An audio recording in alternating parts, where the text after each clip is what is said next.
দর্শক আপনাদের সবাইকে স্বাগত জানাচ্ছি আমাদের নিয়মিত আয়োজন টিবিএন অ্যানালিসিস প্রোগ্রামে। আপনারা জানেন আমরা এই অনুষ্ঠানে চেষ্টা করে থাকি আপনাদেরকে ট্যাক্স অথবা অভিবাসন সংক্রান্ত নানা রকমের বিষয়ে নানা তথ্য আপনাদের সামনে তুলে ধরতে। আর আমাদের এই অনুষ্ঠানের একটা বিশেষত্ব রয়েছে, আপনারা চাইলে সরাসরি আমাদের এই অনুষ্ঠানে যোগ দিতে পারেন। আমাদের টেলিভিশন স্ক্রিনে দিয়ে যে নাম্বারে আপনারা প্রশ্ন রাখতে পারেন, মতামত দিতে পারেন। সেই সঙ্গে আপনারা চাইলে আমাদের এই অনুষ্ঠান একযোগে ফেসবুক পেজে সম্প্রচার হচ্ছে, সেখানেও আপনারা আপনাদের মতামত দিতে পারেন, প্রশ্ন রাখতে পারেন। আমরা আমাদের বিশেষজ্ঞ অতিথি চেষ্টা করবেন আপনাদের সেসব প্রশ্নের উত্তর দিতে। আজ আমরা আমাদের অনুষ্ঠানটা সাজিয়েছি অভিবাসন সংক্রান্ত নানা বিষয় নিয়ে। আপনারা জানেন যারা এখানে আসছেন বা আমেরিকান ড্রিমের পূরণ করতে চান বা আমেরিকান ড্রিম পূরণ করার জন্য চেষ্টা করে যাচ্ছেন, তারা কিসের মধ্য দিয়ে যান বা যেই স্টেপগুলো মেনটেন করেন সেটি যে কতটা মানে বিপদ সংকুল বা কণ্টকা সংকুল, মানে কাটায় ভরপুর, কিন্তু একটা সময় গিয়ে অবশ্যই আপনারা যেটাকে বলা হয় টানেলের ওপারে আলো দেখা যায়, সেটি হয়তো আপনারা খুঁজে পান। আর এই কাজটি আপনাদেরকে এই পথ পাড়ি দিতে গিয়ে যারা সহায়তা করেন তারা হচ্ছে আমাদের এই সমাজের যারা অ্যাটর্নি রয়েছেন তারা। তো আমরা যেই কথাটি বলছিলাম যে আমেরিকান ড্রিমের ব্যাপারটি, সেটি পূরণ করা আসলে অত সহজ না। বর্তমান যে প্রশাসন তাদের নানা রকমের আইন অথবা নানা রকমের যে কঠোরতা, সেটির কারণে এই কারণে অনেকেই আপনারা যারা এখানে থাকার চেষ্টা করেও থাকতে পারেননি বা পারছেন না, বা বিতরণের চিঠি পেয়েছেন বা সিদ্ধান্ত হয়ে গিয়েছে, কিন্তু তারা হতাশ হলেও, আসলে আশাহত হলেও নিরাশ হবার কোনো কারণ নেই। কারণ এখনও কিছু পদ্ধতি বা স্টেপ রয়েছে যেগুলো আপনি মেনটেন করলে হয়তোবা আপনি সেই জায়গা থেকেও বের হয়ে আসতে পারেন, আবার আপনি নতুন করে স্বপ্ন দেখতে পারেন। এছাড়া যারা রাজনৈতিক আশ্রয় আবেদন করেছেন তাদের অনেকেই ইন্টারভিউ দিয়েছেন, বা মাঝখানে প্রেসিডেন্ট এই প্রশাসন যেমনটি বলেছিল যে সিদ্ধান্তগুলো স্থগিত ছিল, যারা ইন্টারভিউ দিয়েছেন এখন সেটি আবার নতুন করে চালু হয়েছে। তার মানে হয়তোবা আপনারা যারা এর মধ্যে ইন্টারভিউ কমপ্লিট করেছেন তারা ফলাফল পেতে শুরু করবেন, সেটিও একটি বিষয়। এছাড়া অভিবাসন আরও নানা বিষয় রয়েছে, আমরা সেগুলো নিয়ে আলোচনা করতে চাই। আর এইসব ব্যাপারে আলোচনা করতে আমাদের সঙ্গে আজ এই স্টুডিওতে উপস্থিত আছেন আপনাদের সবার প্রিয়, আমাদেরও প্রিয় অ্যাটর্নি মিজানুর রহমান। মিজান ভাই, আপনাকে স্বাগত আমাদের অনুষ্ঠানে। ধন্যবাদ। এবং উনি জুরিস ডক্টর অলসো। আপনার আসলে অনেকগুলো জিনিস আছে আপনার, আমরা কি বলবো, এবং সবচেয়ে বড় জিনিসটা আপনাকে প্রথমে অভিনন্দন জানাতে চাই যে দীর্ঘদিন পরে আপনাকে আমরা স্টুডিওতে পেয়েছি। এটা একটা বিশাল সৌভাগ্য, কারণ স্টুডিওতে যে একটা মজা বা আনন্দ পাওয়া যায় সেটি আসলে অনলাইনে হয়ে ওঠে না। সেজন্য আপনাকে আবারও বিশেষ ধন্যবাদ, অনেক দূর থেকে আপনি আমাদেরকে সময় দিতে স্টুডিওতে উপস্থিত হয়েছেন। আমরা কিছু বিষয় বলেছি, আসলে আপনাকে মানে আপনার এমন একটা আইডেন্টিটি তৈরি হয়েছে, আপনার চেহারা দেখলেই মানুষ আপনার মানেই হচ্ছে অভিবাসন সংক্রান্ত নানা প্রশ্ন, নানা রকমের বাক। কিন্তু সব প্রশ্নের উত্তর তো আসলে অল্প সময়ে দেওয়া সম্ভব হয় না, তাই আমরা একটা নির্দিষ্ট বিষয় নির্ধারণ করি, চেষ্টা করি সেই বিষয়ের মধ্যে আলোচনা করতে।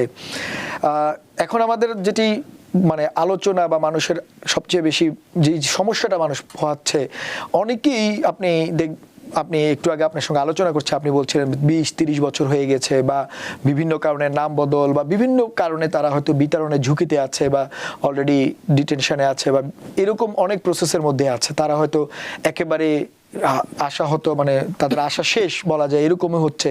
কিন্তু এরপরও কিছু পদক্ষেপ থাকে, আপনার অনেকগুলো পদক্ষেপ যদি মেনটেন করা যায় হয়তোবা, যেমনটা ওই যে আপনার বিজ্ঞাপনে আপনি যেমন বলেন যে ফুরিয়ে যাওয়া কেসেরও আশা থাকে, সেই জায়গাটা যদি একটু আপনি শুরুতে আমাদেরকে একটু স্টেপ বাই বলতেন, তারপরে হয়তো আমরা অন্য আলোচনাতে যেতে পারতাম। ধন্যবাদ। আসলে আমাকে ওই যে বললেন যে দেখলেই মানুষে ভাবে, এটা বোধহয় ভাবে বিকজ আমি খুব মোটা মানুষ, তো সেই জন্য আমাকে মিস করেন আর কি। মানে আপনি ইগনোর করতে পারেন, এত মোটা মানুষ এরকম বোধহয় একজনই আছে আর কি, আপনারা যাদেরকে ডাকেন। সেটা একটা জিনিস। আর একটা জিনিস হচ্ছে যেটা আপনি বললেন যে আপনি অনেক দূর থেকে। হ্যাঁ, আমার একটা সমস্যা হয় যে আমি নিউ জার্সি থাকি, ডাউনটাউনে আমার অফিস, সেখান থেকে লাস্ট বাস হচ্ছে সন্ধ্যা 6টায়। আমি না গেলে, যেমন এখন আমাকে নিউ জার্সি থেকে আমার ওয়াইফ এসে নিয়ে যাবে। হ্যাঁ, তো এই সমস্ত বিভিন্ন কারণে আমার জন্য এখানে রেগুলার আসাটা একটু সমস্যার সংকুল, কিন্তু আসতে পারলে ভালো হয়, কারণ তারপরেই আমরা আবার একটু জ্যাকসনে যাবো, একটু ফুচকা খাবো, তারপর বাসায় যাব। তো এটা একটা খুব একটা বিশেষ ব্যাপার, এখানে আসার ব্যাপারটা একটা ঈদ একটা ভাব আর কি। আজকাল তো আপনারা আমাকে ঈদের অনুষ্ঠানে ডাকেন না, আগে ডাকতো। না, আপনি সময় দিতে পারেন না বলে সেটাও একটা কারণ থাকে। তো গেল না, এটা সরি, এটা অনুযোগ, কিন্তু এটা মানে অন্য কিছু মানে খারাপভাবে কাইন্ডলি নিবেন না, না, না, কি না, গেল? প্রশ্নই আসে না। যাই হোক, তো এখন মানে যেহেতু সময় কম আর কি, আমি মোটা হলেও যে জিনিসটা হয়েছে আমার, আমি ওই যে এখানে আমি ল পড়েছি, জুরিস ডক্টর ডিগ্রি করে, যেটা বললেন এক চান্সে বার পাস করে। গত 27 বছর ধরে এখানে আমি অ্যাটর্নি, আমেরিকান অ্যাটর্নি। আমি এই পর্যন্ত 50টা সিটিতে, স্টেট না, ফিজিক্যালি গিয়ে কেস করেছি। তো যাই হোক, তো এখন মানে এসে আমি সেই মোটা লয়ার আর কি। তো যাই হোক, তো আমি ঠেকে হোক, সময়ের কারণে হোক, কিছু কিছু জিনিস শিখেছি, এবং সেগুলো যদি এই যে সুযোগ পেলাম আপনাদের মতো যে মিডিয়া কর্মীদের কারণে, মানে আমাদের যে সুযোগ হয়েছে, এটার জন্য আপনি আমার মানে মানে শুভেচ্ছা গ্রহণ করুন, আমার কৃতজ্ঞতা গ্রহণ করুন। আচ্ছা, তো আপনি যে বিষয়টা নিয়ে আলাপ করতে চাচ্ছেন, এই ধরনের অবস্থায় বহু মানুষ আছেন যারা, অন্তত তারা তো জানেন যে কারা যেই অবস্থায় আছেন। হ্যাঁ, এখানে এখন অনেকেই আছেন যাদের গ্রিন কার্ড আছে, সিটিজেনশিপ আছে, কিন্তু অনেকেরই আছে যাদের একটা ডিপোর্টেশন অর্ডার আছে, ওই নিয়ে তারা ঘুরতেছেন। মানে যতই মানে ওই যে বললেন যে ট্রাম্প সাহেব ইত্যাদি, সবসময়ই এই ডিপোর্টেশন ছিল, এগুলো হয়ে আসছে, এখন হয়তো একটু বেশি হচ্ছে। আজকেও দেখলাম নিউ ইয়র্ক টাইমসে একজন মিলিটারি অফিসার, সে ট্রেনিং করতেছে, ওই যে বাইরে পোস্টেড হওয়ার আগে কিছুদিন ট্রেনিং হয়, যে স্পেশাল ট্রেনিং, তো থাকে ক্যান্টনমেন্টের ভিতরে বউ নিয়ে, সেই বউকে ধরে নিয়েছে ক্যান্টনমেন্টের বিষয়ের বাসার থেকে, নিউ ইয়র্ক টাইমসের রিপোর্ট। হ্যাঁ, আইস গিয়ে নিয়ে আসছে। তো যদি একটা ক্যান্টনমেন্টের ভিতরে একটা মিলিটারি পার্সোনেলের স্পাউসের যদি এই অবস্থা হয়, তাহলে আপনার সাধারণ মানুষের যে যে কি অবস্থাটা। আর সবচেয়ে বড় জিনিস, আমাদের থেকে তো আপনারা বেশি জানবেন। আমার ধরেন অফিসে 5 জন ক্লায়েন্ট আছে, কি 10 জন ক্লায়েন্ট আছে, কিন্তু আপনারা প্রচুর মানুষের কথা জানেন। হ্যাঁ, তো ফলে ইয়েস, এই ধরনের একটা সিচুয়েশন আছে, এটা অস্বীকার করার কিছু নাই, গেল। কিন্তু তারপরেও অনেকেই আছেন, তারা আছেন অনেক দিন ধরে, সেই 92 থেকে, আজকেও আসলেন 2 জন, একজন 92 থেকে আছেন, একজন 94 থেকে আছেন, এখনো পর্যন্ত এই সিচুয়েশনে। আচ্ছা, বা অনেকের গ্রিন কার্ড হয়ে গেছে, কিন্তু যখন তারা গ্রিন কার্ড হয়ে গেলেও যে রিস্কটা থাকে, যদি আগের কোনো ফ্রড বা অন্য নামে বা অন্য কিছু থাকে, যখন আপনি বাইরে বেড়াতে গিয়ে ফিরে আসেন, তখন মনে করতে হবে যতই আপনার গ্রিন কার্ড থাকুক, it's a new admission. Okay, for permanent. মানে আপনি বলছেন এয়ারপোর্টে যে ইমিগ্রেশন চেক, সেখানে যে কোনো স্টেশন, মানে এটা ধরেন এয়ারপোর্টের বললেন, ল্যান্ড বর্ডার পোস্ট, মানে যে কোনো সীমান্ততে আপনি যখন এন্টার করবেন, হ্যাঁ, তো তখন আপনি ওখানে অ্যাপ্রিহেন্ডেড হতে পারেন যে আপনার ফ্রড আছে ইত্যাদি, সেখান থেকে ডিপোর্টেশন প্রসিডিংসে যেতে পারেন। হ্যাঁ, বা অলরেডি ডিপোর্টেশন আছে, সেটা রিইনস্টেট করতে পারেন, গেল একটা। তারপরে আপনি অনেক দিন হয়ে গেছে, আপনি গ্রিন কার্ড রিনিউ করতে দিলেন 10 বছর পরে, তো সেখানে আপনি আবার নতুন করে, মানে এখন এক্সট্রা ফিটিং হচ্ছে সেটি, হ্যাঁ, সেখানে আবার নতুন করে খবর পাওয়া গেল, মানে যখন আপনার চেক করলো। তারপরে সিটিজেনশিপ অ্যাপ্লাই করতে গিয়েছেন, সেখানে আপনি মানে একটা তো হচ্ছে সিটিজেনশিপ হতে পারে, আর একটা হচ্ছে সিটিজেন ডিনাই হলো, ভালো কথা, কিন্তু আরেকটা হচ্ছে আপনি উল্টো ডিপোর্টেশন প্রসিডিংসে পড়লেন, বিকজ আপনার পুরো অতীত, তার মানে হচ্ছে ওনার গ্রিন কার্ড রিভোক করে ডিপোর্টেশনে ফেলে দিচ্ছে, এই ধরনের হয়। তো যাই হোক, তো এই ধরনের বিভিন্ন ভাবে হোক, এগুলো একটা, বা আপনি ধরেন বিয়ে করেছেন, বা কোনো ফ্যামিলি বেসড ভিসার ভিত্তিতে আপনি অ্যাডজাস্টমেন্ট অফ স্ট্যাটাস ইন্টারভিউতে গেলেন, সেখানে ডিনাই হলো, এবং ডিনাইড হওয়ার পরে আপনাকে ডিপোর্টেশন প্রসিডিংসে ফেলতে পারে।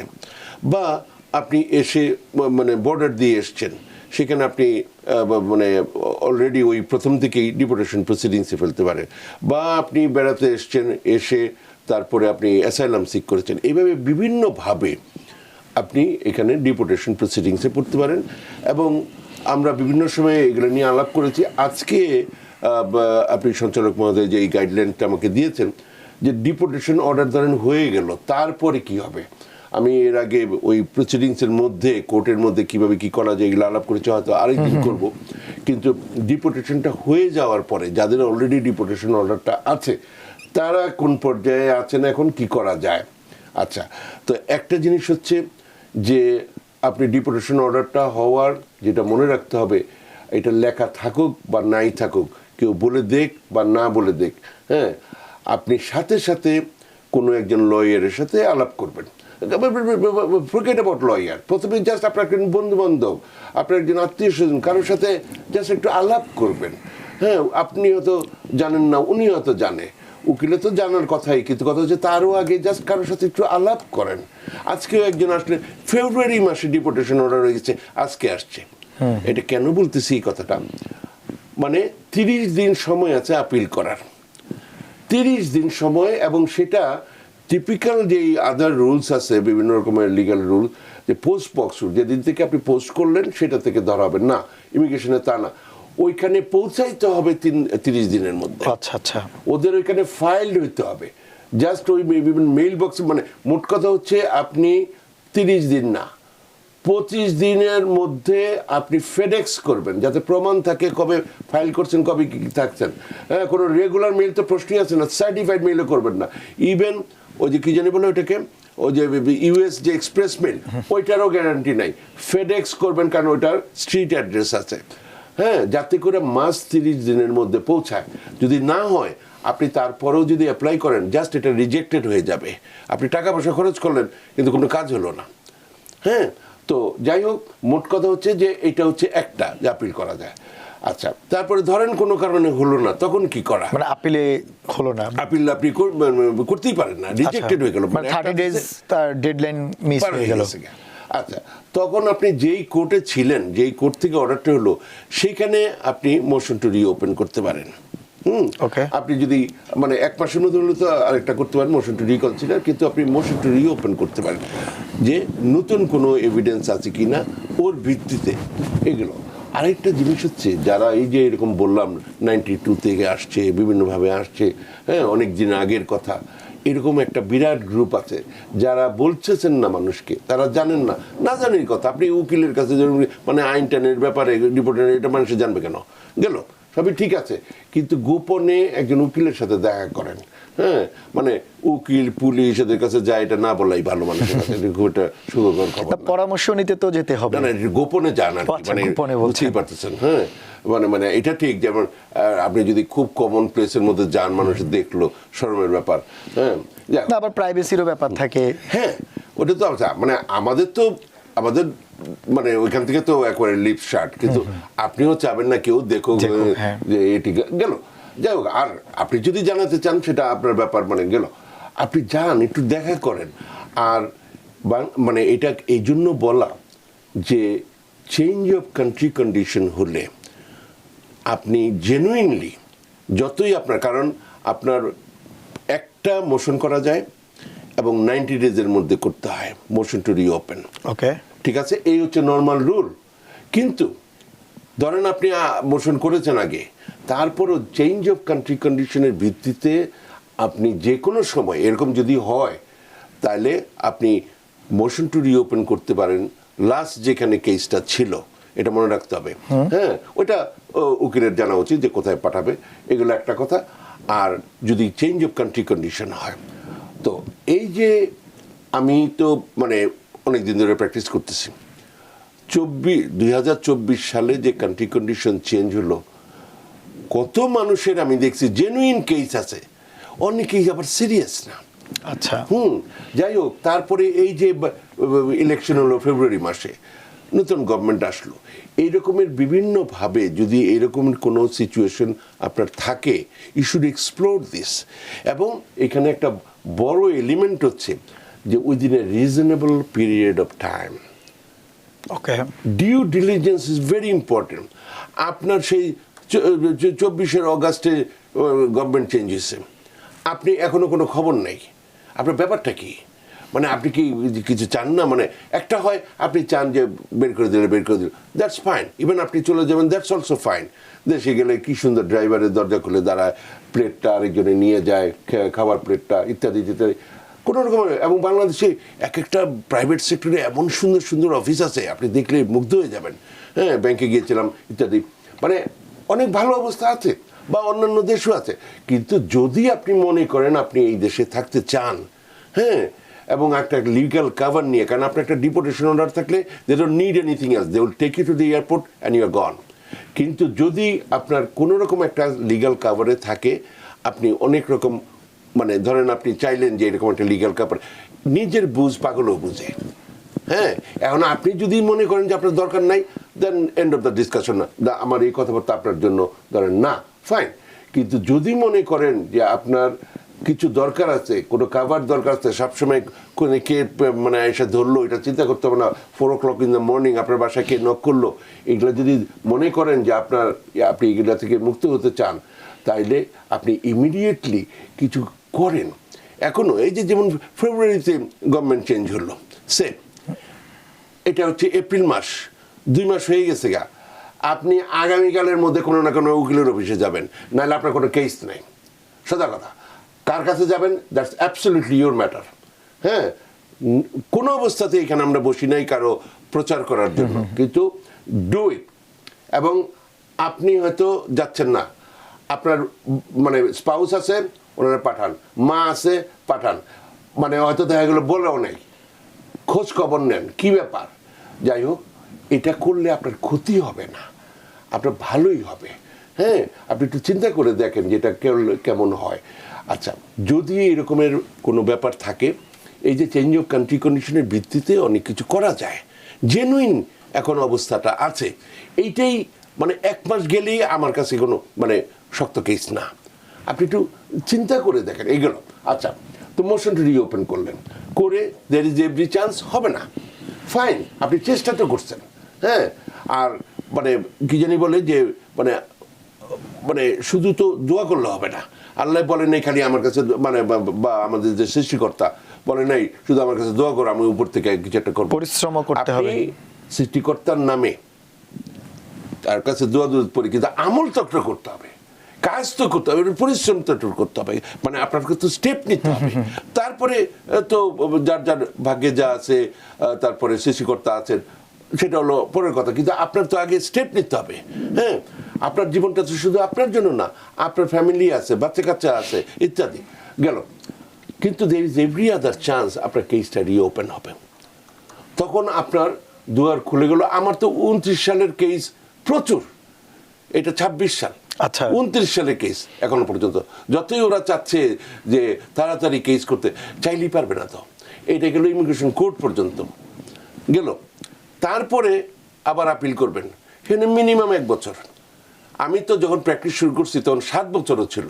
কি বলেন? এগুলা কমাই আনতেছে, ইয়েস, আমি নিজে দেখছি। সো আপনি বলছেন ব্যাকলগ কমে আসছে, মানে কমাই দিচ্ছে, কমাই দিচ্ছে। আচ্ছা, দুঃখিত, আপনাকে একটু থামাতে হচ্ছে, আমাদের একজন দর্শক অনেকক্ষণ ধরে আমাদের লাইনে আছেন, একজন দর্শক। আমরা একটু প্রশ্নটা নিয়ে আমরা বাকি আলোচনা আছি। দর্শক কে আছেন, আপনি নাম বলে প্রশ্নটি করুন। আসসালামু আলাইকুম, আমি নিউ জার্সি থেকে আলাউদ্দিন বলছি। হ্যাঁ বলুন আলাউদ্দিন ভাই, আমরা শুনতে পাচ্ছি। আমার ছেলেকে এবার বাংলাদেশে গিয়ে জানুয়ারিতে বিয়ে করাই আসছি, বাংলা আমেরিকান নাগরিক। এখন দরখাস্ত করছি স্পজের জন্য। এখন কি এগুলা কি হবে নাকি? এখন তো ভয় লাগতেছে, কি নাকি স্থগিত হয়ে আছে। আচ্ছা, মানে হ্যাঁ, আপনার প্রশ্ন শেষ না? জি জি, মানে স্পজ। আচ্ছা, আমরা বুঝতে পারছি, আপনি আমাদের সঙ্গে থাকুন। আপনি বুঝতেই পারছেন আসলে। শুভেচ্ছা নেন, এবং আমি নিউ জার্সি থাকি। যাই হোক, তো ভালো লাগলো যে আপনি প্রশ্নটা করেছেন। ব্যাপারটা হচ্ছে, উনি যেহেতু বাংলাদেশে আছেন ম্যাডাম, হ্যাঁ, আপনার ছেলে এখানে আছে, প্রথমে মানে উনি যদি বাংলাদেশেই থাকে, মানে গ্রিন কার্ড পাওয়ার আগ পর্যন্ত, প্রথমে তো আপনি মানে আপনি না, আপনার ছেলে ইমিগ্রেন্ট পিটিশন করবে। হ্যাঁ, তো ওই ইমিগ্রেন্ট পিটিশনটা প্রথমে অ্যাপ্রুভ হয়ে আসতে হবে, ওটাই এখন অনেক দিন লাগছে। কতটুক টাইম এই মুহূর্তে আজকের ডেটের আমি বলতে পারবো না, ফলে আমি বললাম না। কিন্তু আগে যেমন মানে 2-1 মাসের মধ্যে যদি অ্যাপ্রুভ হয়ে যেত আমি অবাক হতাম না, এখন মাসের পর মাস লাগতেছে গেল। আচ্ছা, ওইটা হওয়ার পরে তারপরে এটা ন্যাশনাল ভিসা সেন্টারে যাবে, প্রসেসিং বন্ধ নাই, কিন্তু ফাইনাল যেই ব্যাপারটা আছে সেটা গেল। এবং সেইখানে যেটা হবে, যদি ছেলের মানে নিজস্বই জব, বিজনেস এটসেট্রা, নিজের ট্যাক্সিটা নিয়ে ভালো ইনকাম থাকে, হ্যাঁ, তাহলে এটা ভালো হয়। যখনই জয়েন্ট স্পন্সরশিপের ব্যাপার আছে তখন ইস্যুটা একটু ডিফারেন্ট হয়। কারণ এখান থেকেই এই পজের ব্যাপারটা শুরু। সেটা হচ্ছে মেইন পলিসিটা হচ্ছে পাবলিক চার্জ ইস্যুটা।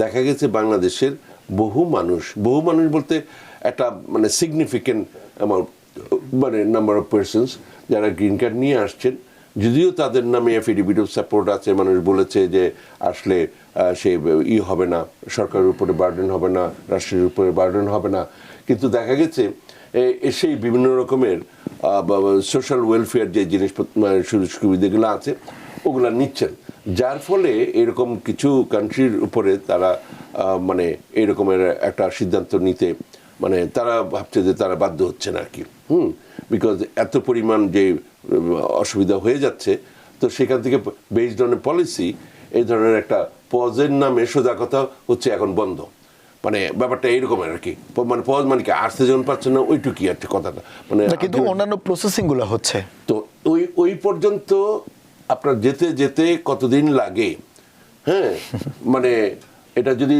কয়েক বছর চলে যায় আমি অবাক হব না, হ্যাঁ ততদিনে পলিসি কি হবে সেটার জন্য আপনি ভয় না পেয়ে আপনি কাজটা তো শুরু করবেন, মানে তাদের কতদিন লাগবে এই প্রশ্ন উত্তর যেমন আমি দেই না, এবং ওইটার আপনার দরকারটা কোথায়, আপনার কন্ট্রোলে যেটা আছে, যেমন ইমিগ্রেন্ট পিটিশনটা করবেন ওইটা কি করছেন নাকি, দেখা গেল ওইটাও করে নাই, ওই ভাই বোনে নাকি এত বছর লাগে, এই করতে করতে 6 বছর চলে গেছে, সিটিজেন হয়ে গেছে, আপনি জাস্ট ফাইল করেন, তারপর একটা পরে দেখা যাবে না যখন হওয়ার আসবে।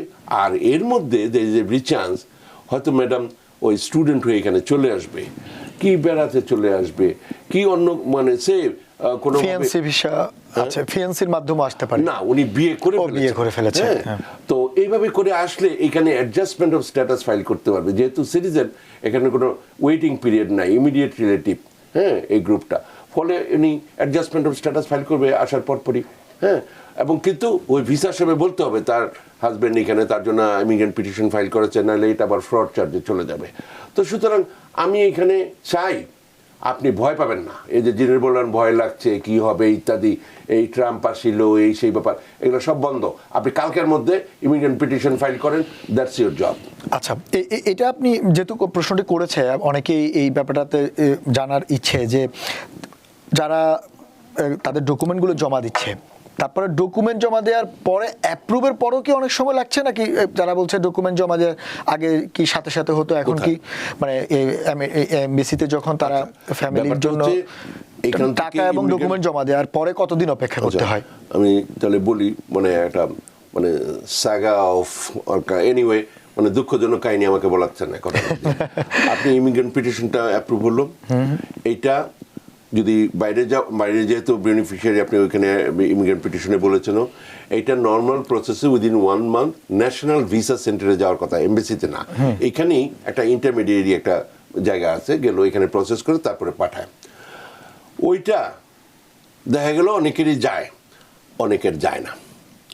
তখন বাংলাদেশে আর কি দেখছেন, ওইখানে তো পয়সা দিলেও হয়, এখানে পয়সা দিলেও হয় না, কিন্তু একটা রাষ্ট্রীয় ঘুষ আছে।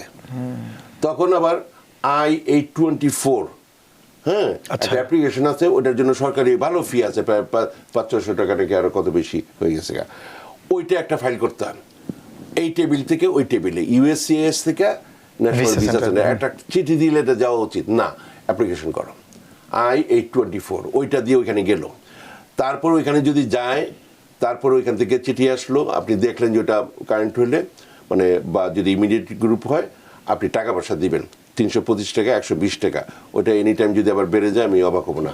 ওটা দেওয়ার পরে 2-3 দিন পরে ওইটা পেইড কথাটা লেখে, মানে প্রথমে থাকি ইন প্রসেসিং গেল, ওইটা হওয়ার পরে তারপরে শুরু হবে, আপনি বিভিন্ন ডকুমেন্টস দিবেন, ট্যাক্স রিটার্ন দিবেন, এফিডেভিট সাপোর্ট ইত্যাদি দিবেন, দিয়ে যদি ওরা স্যাটিসফাইড হয়, নাহলে এর মধ্যে অনেক ব্যাক অ্যান্ড ফোর্থ হয়। তারপরে একসময় DQ একটা শব্দ, মানে আমাদের পরিচিত শব্দ একটা, হ্যাঁ ডকুমেন্টারিলি কোয়ালিফাইড, তারপরে ওরা ওইটা এমএসসিতে পাঠায়, তারপরে শুধু হয় লাভ লেটার লেখা, ইমেলের মাধ্যমে তারা লাভ লেটার লেখে, হ্যাঁ তোমার কেস প্রসেসিং হচ্ছে, 2 মাস পর একটা আসে, হ্যাঁ কোনো সময় আসা বন্ধ করে দেয়, তখন আমি আবার খুশি হই যদি কেউ বলে যে আমার বন্ধ হয়ে গেছে, অন্তত এই সমস্ত লাভ লেটার লেখা, মানে মানে বারবার বলতেছি শব্দটা হয়তো মানে ইনসাল্টিং হয়ে যাচ্ছে, হ্যাঁ মানে এটা এর থেকে বেশি কোনো মূল্য আমার কাছে নাই। একটা গণহারে একটা চিঠি আসতে থাকে, মানে তারপরে যে কতদিন লাগবে কেউ জানে না, আবার এখন ওই যে বললেন যে পজ ইত্যাদি, তো এগুলো আছে। কিন্তু কথাটা হচ্ছে আপনি এই জন্য কী করবেন, বসে থাকবেন? আপনি আগে ইউএসসিএস এর ওই প্রসেসটা বন্ধ না, তারপরে এই যে ডিকিউ বন্ধ গেলে তো বন্ধ না, আপনি এগুলো করে যান, করতে করতে তারপরে কে কোথায় থাকে, কোথায় কি হয় এটা তো আপনি জানেন বলা যায়। কিন্তু এই যে পেট আর থেকে, সবচেয়ে বড় জিনিস অন্তত 8-2 বছর পরে ট্রাম্প সাহেব তো আর থাকতেছেন না। না সেটা তো ভিন্ন বিষয়, সেটা না না, আমি জাস্ট বলতেছি যে everything is limit in the world anyway. তো পেট থেকে ডিকিউ হতে কতদিন সময় লাগে? আমি এগুলো বলি না। আচ্ছা, মানে মানে এটা কি লম্বা সময় লাগে, মানে এক্সপেরিয়েন্স না বললেও? আমি জাস্ট এগুলো বলবো না, কারণ এগুলাতে কারো মানে ধরেন 1 দিন লাগলো, কারো 2 দিন লাগলো, তখন বলে যে গুগলে কিছুই জানে না, সে করছে 1 দিন লাগে, 2 দিন লাগতেছে। এটা এক একজনের সিচুয়েশনের উপর ডিপেন্ড করে। এই প্রশ্নটা আমিও জানি যে এটা আসলে বলা উচিত না, কিন্তু আমাদের বেশিরভাগ দর্শকের এই প্রশ্ন যে কতদিন লাগবে, কতদিন লাগবে, সেই জায়গায় বেশিরভাগ মানুষ আপনারা এই প্রশ্ন করবেন না। আপনি প্রশ্ন করবেন আমার যে পাঠানোর কথা, ওইটা আমি কালকের মধ্যে পাঠাচ্ছি, মানে আপনার কাজটা আপনি করছেন কিনা সেটাই ইম্পর্টেন্ট। এটা আপনার কন্ট্রোলে আছে, আপনার বা আপনার উকিলের কন্ট্রোলে আছে, বা যেই মুরব্বী মানুষ আপনাকে হেল্প করতেছে তার কন্ট্রোল আছে, ওইটা করেন। করার পরে 8-10 জনের যা হবে আপনার তাই হবে। ওইটা নিয়ে আপনি কি করতে করতে, ওই যে বললাম ভাই বোনের জন্য আল্লাহ 12 বছর নাকি লাগে, 16 বছর লাগে, করতে করতে 6 বছর চলে গেছে। আপনার সিটিজেনশিপ হবে পরের দিন ইমিগ্রেন্ট পিটিশন I-130 ইমিগ্রেন্ট পিটিশনটা ফাইল করে দিবেন, যাই পয়সা লাগো, পরে আসুক বা না আসুক। দেখবেন অনেক আমার আর 300 দিন লাগবে না, তারা অনেক বড় জব করে, তারা অনেক বড় ব্যবসায়ী, এবং পরে গিয়ে দেখা যায় ঠিকই আসতে চাচ্ছে, তখন কি করবেন? এতদিন তো 10 বছর চলে গেছে না, আপনি অ্যাপ্লাই করে দেন, সোজা কথা। আচ্ছা, বলেন এই জায়গাটা আমরা যেমন একটু আগে আপনি ওই বিতরণ নিয়ে আমরা ছিলাম আসলে, যদি প্রশ্নের কারণে এখানে এলো, সেখানে আপনি বলছেন যে আবেদনে 30 দিনের পর্যন্ত আমরা পৌঁছালাম, 30 দিনের মধ্যে আপনি পৌঁছালেন, আপিল ধরেন আপিলও হলো না, তারপরে কি হবে? আচ্ছা, এবং আপিলের মধ্যে আপনারা খেয়াল রাখবেন, প্রথমে আপনি আপিলটা করলেন যে ওইখানে একটা প্রশ্ন থাকে, আপনি কি আলাদাভাবে ব্রিফ লিখবেন? যদি বলা থাকে এবং যদি ব্রিফ না লেখেন তাহলে অটোমেটিক এটা ক্যান্সেল হয়ে গেল গা। আরও অধিকতর মানে স্ট্রিনজেন্ট নিয়মকানুন আসতেছে, যেহেতু আসে না, আমি বর্তমানে যা সিচুয়েশন সেটাই বলতেছি।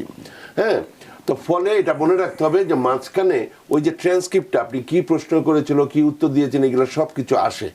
আসার পরে ওর ভিত্তিতে আপনি ওই ব্রিফটা লিখবেন মানে আপনার উকিল লিখবে, বাট দায়িত্বের কেসটা কিন্তু আপনার, উকিলের না, আপনি খেয়াল রাখবেন, এগুলো কথা।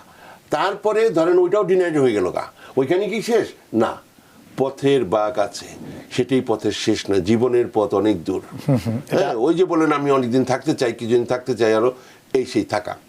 আপনি ওইটা যখন BIA board of immigration appeals, ওটা হচ্ছে হাইয়েস্ট অ্যাডমিনিস্ট্রেটিভ অ্যাপিল, ওইটা শেষ হওয়ার 30 দিনের মধ্যে আপনি 11টা সার্কিট কোর্ট আছে, অ্যাপিলস কোর্ট আছে, হ্যাঁ 11টা এরকম আছে, আপনার যেই জায়গায় হিয়ারিংটা হচ্ছে ওর ভিত্তিতে জুরিসডিকশন, আপনি ওইখানে পিটিশন করতে পারেন। ওইখানেও আগে অনেকদিন থাকতো, এখন ওগুলোও কমে গেছে, কিন্তু আছে তো ব্যবস্থা। আপনি ওইখানে ফেডারেল আপিল করলেন, আপনাকে প্রথম ধাপ যে ফেডারেল আপিলের কি জানি বলে ফেডারেল কোর্ট, ডিস্ট্রিক্ট কোর্ট, ওইখানেও যেতে হবে না, তারও উপরে যাবেন, next to US supreme court, ওখানে যাবেন। ওইখানে যদি প্রথমে না হয় তারপরে রিহিয়ারিং এর জন্য আবার করতে পারেন। মোট কথা হলো আপনি বিভিন্নভাবে চেষ্টা করতে পারেন। আবার ধরেন আপনি গ্রিন কার্ডে অ্যাপ্লাই করেছেন, হ্যাঁ, অ্যাডজাস্টমেন্ট অফ স্ট্যাটাস অ্যাপ্লিকেশন, ওইটার ফর্মালি কোনো আপিল নেই, কিন্তু মোশন টু রিকনসিডারেশনের নামে ওই প্র্যাকটিক্যালি অ্যাপিল আছে, আপনি এটা করলেন, I-290B ওইটা আপনি করলেন, ওইটা তো হইলেন না, ওইটাই কি শেষ? ন, আপনি ফেডারেল কোর্টে যেতে পারেন ওইটা রিভিউ করার জন্য। এইভাবেই করে বিভিন্ন ব্যাপার আছে, আপনি ডিপোর্টেশনের পথও, তাহলে হবে কি আপনি সাম কাইন্ড অফ একটা কাভারের মধ্যে থাকবেন। তারপরে হেভিয়াস কর্পাস আছে, তারপরে ধরেন আপনার কেস অনেক দিন ধরে পেন্ডিং, হ্যাঁ 16 সালে আসছে, এখনো পর্যন্ত ইন্টারভিউ হয় নাই, আপনি হজে যাবেন, আপনি তাড়াতাড়ি শেষ করতে চাচ্ছেন, আপনার অ্যাসাইলাম অ্যাপ্লিকেশন করেছেন, কি অ্যাডজাস্টমেন্ট অফ স্ট্যাটাস করেছেন, 5 বছর হয়ে গেছে, এরকম হয়েছে, আপনি ওই ফেডারেল কোর্টে সু করতে পারেন, করে আপনি তাড়াতাড়ি ইন্টারভিউ ডেট আনাতে পারেন বা অ্যাডজুডিকেশনটা করাতেন। এই রকমের বিভিন্ন কিছু আছে, হ্যাঁ। তো ফলে আপনি একটা জায়গায় বসে থাকবেন না, এরপরে আপনার কি রিকোর্স আছে, আপনি you should talk to somebody, তারা হয়তো জানে কারোর কাছে। আজকেও আমার এক ক্লায়েন্ট আরেক ভদ্রলোককে নিয়ে আসছে, গেল, এইভাবেই করেই তো মানুষকে চিনে, এবং ওইভাবেই গেলে ভালো হবে কি, উনি তার জানে এই উকিল কেমন, কেউ না কেউ তো কিছু জানে না। এটা এই জন্য বললাম, ধরেন কার কাছে নিয়ে যাবে, উনি যারা অ্যাকচুয়ালি কেসটা করাচ্ছে তারা জানে পয়সা নেওয়ার পরে উকিলের চেহারাটা কি হয়, হয়তো এলো তারপর আর উকিলের খবর নাই, তার কাছে নিল না। যার কাছে সে জানে যে এই ভদ্রলোক বা এই ভদ্রমহিলা ভালো, হ্যাঁ মানে থিংস আর কি, টাকা নেই কিন্তু কাজটা করে, হ্যাঁ, তো উনি মানে বেস্ট হয় আর কি যদি এরকম কারোর মাধ্যমে আমি কোনো ক্লায়েন্ট পাই, তাহলে সে অলরেডি জানে। তো মোট কথা হলে কিন্তু আজকাল দেখি এই যে মানে TVN24 এর কল্যাণে মানুষ যখন শুনে, মানুষ কিন্তু বোকা না, যারাই এখানে আসছে তারা সবাই কিন্তু এলিগেন্ট লোক। আজকে একজনে একটা কথা বলল, আমি দেখলাম আপনি লটা বুঝেন, এই যে শব্দটা, উনি কিন্তু লয়ার না, হ্যাঁ, কিন্তু 34 বছর ধরে এখানে আছেন। আচ্ছা, তার এখনো মানে যাই হোক, তো এই যে উনি বিভিন্ন সময় দেখে উনি মোটামুটি 5-6 জন লয়ারের কথা বললো যার মাধ্যমে বিভিন্ন কেস টেস করছে। তো উনি আমার কথাবার্তা দেখে আপনাদের কল্যাণে এই অনুষ্ঠান দেখে উনি বললেন এই কথাটা, এর চেয়ে ভালো সার্টিফিকেট কি হইতে পারে। এইটা হচ্ছে কিভাবে, এই মিডিয়ার কল্যাণে আমাদের মতো বহু প্রফেশনালকে আপনারা একবারে প্রথম থেকে শুরু করে আজ পর্যন্ত নিয়ে আসছে। আপনারা আমার শুভেচ্ছা। Thank you very much. এটা আমাদের কাজ, গণমাধ্যমের কাজই হচ্ছে মানুষের তথ্য সরবরাহ করা, এবং সেই সরবরাহতে আপনারা সহায়তা করেন। আমি জানি আমাদের কিছু দর্শক আছে ফোনে, আমরা একটু প্রশ্নগুলো নিয়ে আপনার কাছে আবার ফেরত আসছি। দর্শক কে আছেন, নাম বলে প্রশ্ন করেন। জি, আসসালামু আলাইকুম। ওয়ালাইকুম আসসালাম, বলুন আপনি। জি, আমি আলম বলছিলাম লং আইল্যান্ড থেকে। যে আমার একটা প্রশ্ন হলো, আমি গ্রিন কার্ড নিয়ে আসছি এই দেশে। হ্যালো, হ্যাঁ আমরা শুনতে পাচ্ছি, আপনি প্রশ্নটি করে যান, আমরা শুনতে পাচ্ছি। জি, তো গ্রিন কার্ড নিয়ে আসার পরে আমি আমার 4.5 বছরের মতো হয়েছে, কিন্তু এর ভিতরে আমি বাংলাদেশে প্রায় 7-8 বার কেসে আসছি। কোনো সময় আমি 6 মাসের বেশি ছিলাম না। তো আমার সর্বমোট মোটামুটি ধরেন আমার হিসেব করে দেখছি আমার 2 বছর বা 2.5 বছরের মতো হয়েছে। তো এখন আমি আর কতদিন হইলে আমি সিটিজেনশিপের জন্য অ্যাপ্লাই করতে পারবো, বা আমার কোনো হবে কিনা, মানে এটা কিভাবে এলিজিবল হবো? আচ্ছা ঠিক আছে, আপনি আমাদের সঙ্গে থাকুন। আর আরেকটা প্রশ্ন হলো, সিটিজেনশিপের জন্য এখন অ্যাপ্লাই করলে এটা কতদিন পরে ডেট পাওয়া যায়, ওইটা একটু জানাতাম। আচ্ছা ঠিক আছে, আপনি আমাদের সঙ্গে থাকুন, আমাদের অতিথি উত্তর দিবেন। আমি একটু দেখলাম আমাদের সঙ্গে আমাদেরকে দেখতে থাকুন। সরি, মোটামুটি খুব সিম্পল ব্যাপার। ওনার গ্রিন কার্ড পাওয়ার পর থেকে উনি যদি কোনো মানে ওনার স্পাউস যদি সিটিজেন হন, ওনার সাথে যদি 3 বছর থাকেন, তাহলে 3 বছরের মাথায় সিটিজেনশিপ অ্যাপ্লাই করতে পারেন। যদি সেটা না হয় তাহলে 5 বছর পরে অ্যাপ্লিকেশন করবেন। আর যদি মানে ওনার কেস এরকম না, কিন্তু যদি অ্যাসাইলাম ভিত্তিক হয়, যেটা প্র্যাকটিক্যালি হয়, যখন আপনি গ্রিন কার্ডটা পাবেন তখন দেখবেন আপনি গ্রিন কার্ডটা মানে 1 বছর আগের থেকে ডেটটা দিচ্ছে। মোট কথা যেই ডেট থেকে আপনার রেসিডেন্সিটা হলো, সেখান থেকে 5 বছর হলে প্র্যাকটিক্যালে দেখা যায় 4 বছর পরে অ্যাপ্লাই করা যায়। এই হচ্ছে বেসিক ব্যাপার। তো আর ওনার যেহেতু ওই যে কি জানি বলে 6 মাসের বেশি বাইরে থাকা হয় নাই, ওনার ওই ব্রেকটা হয় নাই, যার ফলে হি ইজ জাস্ট ফাইন। উনি মানে ডিপেন্ডিং অন উনি কোন ক্যাটাগরিতে পড়ে, ওইভাবে করে, যেমন উনি 4.5 বছর হয়েছেন, 5 বছর পরে উনি সিটিজেনশিপে করবেন। কিন্তু ওই যে এই প্রোগ্রামটা আমি জানি না উনি কতক্ষণ ধরে দেখতেছেন, হ্যাঁ, মানে এই প্রোগ্রাম থেকে আমার মাধ্যমে আমার কাছ থেকে পাবেন না যে কতদিন পরে আমি ডেট পাবো। ওকে, আপনি তাড়াতাড়ি সবকিছু ঠিক মতো দিয়েছেন কিনা সেটা হচ্ছে ইস্যু। না, একটা প্রশ্ন যে আমার যে স্টের কোনো ব্যাপার আছে কিনা আপনার, মানে স্টে যে ইউএস এর ইনসাইডে উনি বলে 2.5 বছরের মতো স্টে হলো ওনার, 4.5 বছরের মধ্যে ফিজিক্যাল প্রেজেন্স, সেটাই বলছিল, হ্যাঁ সেটা আছে, যেটা আছে। আচ্ছা, আমাদের আরো কিছু দর্শক আছে, একটু প্রশ্নটি নিয়ে আছে। দর্শক কে আছেন, নাম বলে প্রশ্নটি করুন। আমরা শুনতে পাচ্ছি, হ্যাঁ শুনতে পাচ্ছি, আপনি নামটা বলে প্রশ্নটি করুন। জি, আমার নাম শহীদুল। আমি অ্যাকচুয়ালি একটু জানতে চাইছিলাম যে হাবিব ভাই বলছিল যে ফসটা নাকি উঠাই দিয়েছিল, এটা কতটুকু সত্যি, শুধু আমি এটুকু জানার জন্য এই আর কিছু না। আচ্ছা ঠিক আছে, আমরা সেটা আজকে আমরা শুরুতেই বলেছিলাম অনুষ্ঠানে যে রাজনৈতিক আশ্রয়ে যারা ইন্টারভিউ দিচ্ছে বা ইন্টারভিউ হচ্ছে, তাদের যে ডিসিশনের যে পজ ছিল সেটি তুলে দেওয়া হয়েছে, সেটা কতটুকু সত্যি একটু অ্যাটর্নি সাহেব যদি বলতেন। আমি যা জানি প্রসেসিং চলছে এবং আমরা ডিসিশনও পাচ্ছি, সুতরাং এই ব্যাপারে আমি নতুন করে কিছু বলবো না। আপনাদের যেটা নিজের থেকে করার, আপনি অ্যাপ্লিকেশন করেছেন, ইন্টারভিউ দিয়েছেন, হ্যাঁ, এবং ওয়েট করতেছেন ডিসিশনের জন্য। যদি এমন কিছু হয়, হ্যাঁ, আপনি ওয়েট করেন। ইভেন এখনও যদি আপনার ওই যতক্ষণ পর্যন্ত আপনি সিদ্ধান্ত না পাচ্ছেন, যদি আপনার ওই কেস ভালো করার জন্য, আরও শক্তিশালী করার জন্য আপনার যদি এমন কোনো এভিডেন্স থাকে, আপনি দিয়ে যেতে থাকেন। যখন সিদ্ধান্ত হওয়ার তখন হবে। হ্যাঁ, মানে আমার কথা হচ্ছে যে আপনি দুশ্চিন্তা করবেন না। যখনই 8-10 জন লোকের মতো করে আপনার সিদ্ধান্ত হবে, আসবে। কিন্তু আমার কথাটা হচ্ছে যে এর মধ্যে যতক্ষণ পর্যন্ত সিদ্ধান্ত না হয়, ততক্ষণ পর্যন্ত আমার কাছে ওরা যদি ক্লিয়ার না করে দেয়, যেমন কোর্টে অনেক সময় সে রেকর্ড ইজ ক্লোজড, এরকম কোনো স্পেসিফিক সিদ্ধান্ত না থাকে, যেখানেই কেসটা থাকুক, আপনি ওই রিসিট নাম্বারটা দিয়ে, ওই যে রিসিট মানে সেই সার্টিফিকেটটা দিয়ে, মানে কাগজটা দিয়ে, সাথে দিয়ে আপনি আরও যদি কোনো কেসটা ভালো করতে, ওইটা নিয়ে চিন্তা করেন। কবে আপনার সিদ্ধান্তটা হবে, কবে কোন পজ হয়েছে, কি হয় নাই, এগুলা মানে আমার কাছে রিলেভেন্ট ইস্যু না। আপনার কেসটা ভালোভাবে হওয়াটা হচ্ছে বড় কথা। আপনি হইলো কিন্তু ডিনাইড হইলো, ওইটা ভালো না, আপনি যেই কাজ করার সেটা করলেন। You can always make your case better, the defence never rest, এরকম বইপত্র আছে এরকম, যে আপনি এখানে সর্ট অফ এ ডিফেন্ডেন্ট, আপনি এখানে থাকতে চাচ্ছেন, ওরা আপনাকে বের করে দিতে চাচ্ছে। আপনি যতভাবে পারেন আপনার কেসটা ভালো করার চেষ্টা করেন। This should be the situation right now, not যে মানে এই যে পজ, এগুলো চায়ের দোকানের কথাবার্তা আমার কাছে, চায়ের দোকানের কথাবার্তা। এই পজ নাকি উঠে গেছে, ট্রাম্প শেখ নাকি চলে গেল, এইগুলা মানে আমি এই প্রশ্নের উত্তর দিব না আর কি। পজ উঠেছে না উঠেছে, আপনার কি দায়িত্ব, আপনি সেটা করতে থাকেন। ধন্যবাদ আপনাকে। আমাদের আরেকজন দর্শক রয়েছেন। দর্শক কে আছেন, নাম বলে প্রশ্নটি করুন। জি, আসসালামু আলাইকুম। ওয়ালাইকুম সালাম, আপনি বলুন, নাম বলে এই প্রশ্নটি করুন।